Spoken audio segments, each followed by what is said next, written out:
আসসালামু আলাইকুম। ফ্লেভার বাংলা চ্যানেলে সবাইকে আমন্ত্রণ জানিয়ে আজকে আপনাদের সাথে শেয়ার করছি খুবই মজাদার ও চটপটা একটি চাটের রেসিপি। আজকে আপনাদের সাথে তৈরি করে দেখাবো আলু টিক্কি চাট। ইন্ডিয়ার কলকাতার খুবই জনপ্রিয় স্ট্রিট ফুড এটি। আপনারা একবার বাসায় তৈরি করে দেখবেন, খুব সহজেই ঘরোয়া কিছু উপকরণ দিয়েই কিন্তু এই মজাদার চাটটি তৈরি হয়ে যায়। আর তাছাড়া আমাদের বাংলাদেশে বিভিন্ন রকমের বড় বড় চাটের দোকানগুলোতে কিন্তু এই চাটটি কিনতে পাওয়া যায়। তো ঘরে কিভাবে অল্প খরচে এই আলু টিক্কি চাটটি তৈরি করে ফেলতে পারবেন, সেই রেসিপিটি আজকে আপনাদের সাথে শেয়ার করব।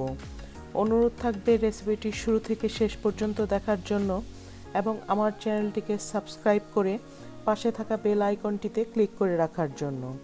আমি এখানে 3টি আলু সিদ্ধ করে নিয়েছি, সাথে 3 টেবিল চামচ পেঁয়াজ কুচি দিয়ে দিয়েছি, সাথে 3 টেবিল চামচ ধনেপাতা কুচি ও 2 চা চামচ কাঁচামরিচ কুচি দিয়ে দিয়েছি, সাথে অর্ধেক চা চামচ লবণ,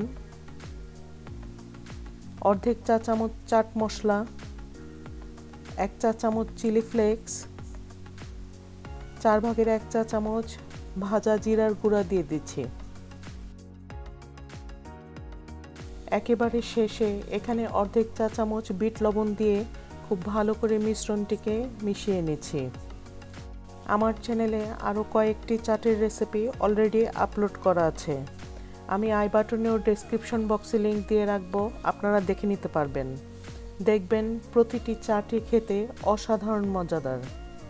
আলুর মিশ্রণটি খুব ভালো করে মিলিয়ে নিয়ে তারপরে এরকম গোল গোল করে টিক্কি তৈরি করে নিচ্ছি। 3টি আলুতে 12 থেকে 13টি এরকম চপ তৈরি হয়েছে। তারপরে এখানে একটি বোলে আমি 1 কাপ ময়দা নিয়ে নিচ্ছি, সাথে অর্ধেক কাপ কর্নফ্লাওয়ার নিয়ে নিচ্ছি। কর্নফ্লাওয়ার ও ময়দার সাথে অর্ধেক চা চামচ লবণ, অর্ধেক চা চামচ চিলি ফ্লেক্স ও 4/1 চা চামচ কালো গোলমরিচ গুঁড়া দিয়ে দিচ্ছি। তারপর মিশ্রণগুলোকে খুব ভালো করে মিলিয়ে নিচ্ছি। এবার এখানে আমি 2 কাপ রুম টেম্পারেচারের পানি নিয়ে নিয়েছি। এই পানির সাহায্যে ময়দার এই মিশ্রণটিকে খুব ভালো করে মিলিয়ে নিচ্ছি। হুইস্ক দিয়ে নেড়ে নেড়ে অল্প অল্প করে পানি দিয়ে মিলাতে হবে। একবারে সম্পূর্ণ পানিটা দিয়ে দেওয়া যাবে না, এখানে আনুমানিক 1.5 কাপের মতো পানি লাগবে।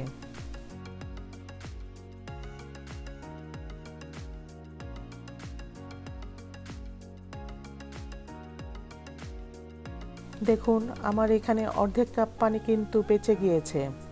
তার মানে 1.5 কাপ পানি দিয়ে এরকম ঘন কনসিস্টেন্সির ব্যাটার তৈরি হয়েছে। তারপর এই ময়দার ব্যাটারে ডুবিয়ে আমি ডুবো তেলে ভেজে নিচ্ছি আলু টিক্কিগুলোকে। আমার চ্যানেলে আরও বিভিন্ন ধরনের ইফতার ও সেহরির আইটেম অলরেডি আপলোড করা আছে।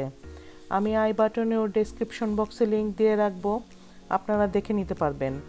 অনেক ধরনের আকর্ষণীয় ও সহজ ইফতারের রেসিপি পেয়ে যাবেন আমার এই চ্যানেলে। যারা আজকে এই চ্যানেলের নতুন ভিডিও দেখছেন, অনুরোধ থাকবে চ্যানেলটিকে সাবস্ক্রাইব করে পাশে থাকা বেল আইকনটিতে ক্লিক করে রাখার জন্য। এবার দইয়ের মিশ্রণটি তৈরি করে নিচ্ছি। আমি এখানে 1 লিটার টক দই নিয়ে নিয়েছি, সাথে অর্ধেক চা চামচ লবণ, অর্ধেক চা চামচ বিট লবণ দিয়ে দিচ্ছি এবং এখানে 3 চা চামচ চিনি দিয়ে দিচ্ছি। চিনিটি আমি অল্প অল্প করে মিলিয়ে নিয়েছি। আপনি আপনার টেস্ট বুঝে লবণ ও চিনি মিলিয়ে নেবেন। আপনি কম বেশি করতে পারবেন এই লবণ ও চিনির পরিমাণ। টক দইয়ের সাথে এখানে অর্ধেক চা চামচ চিলি ফ্লেক্স দিয়ে দিচ্ছি। আমার চ্যানেলে অলরেডি টক দইয়ের রেসিপি আপলোড করা আছে। কিভাবে খুব সহজেই ঘরে টক দই করে ফেলতে পারবেন, সেই রেসিপিটি অলরেডি আমার চ্যানেলে আছে। আই বাটনে ও ডেসক্রিপশন বক্সে লিঙ্ক দিয়ে রাখবো, আপনারা দেখে নেবেন।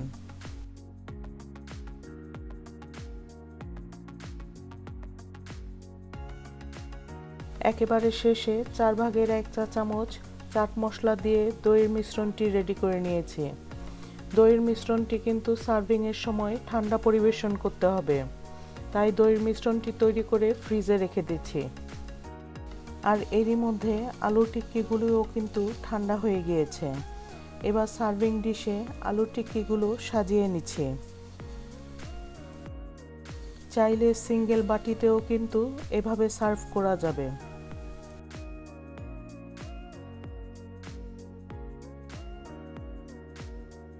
এবার আলু টিক্কিগুলোর উপর ঠান্ডা দইয়ের মিশ্রণ দিয়ে দিচ্ছি। এমনভাবে দইয়ের মিশ্রণ দিতে হবে যেন টিক্কিগুলো দইয়ের মিশ্রণে ডুবে থাকে।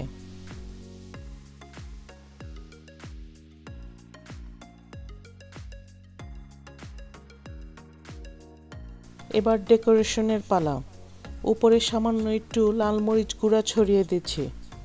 আপনারা চাইলে এখানে পাপরিকা পাউডার বা কাশ্মীরি চিলি পাউডারও ইউজ করতে পারেন।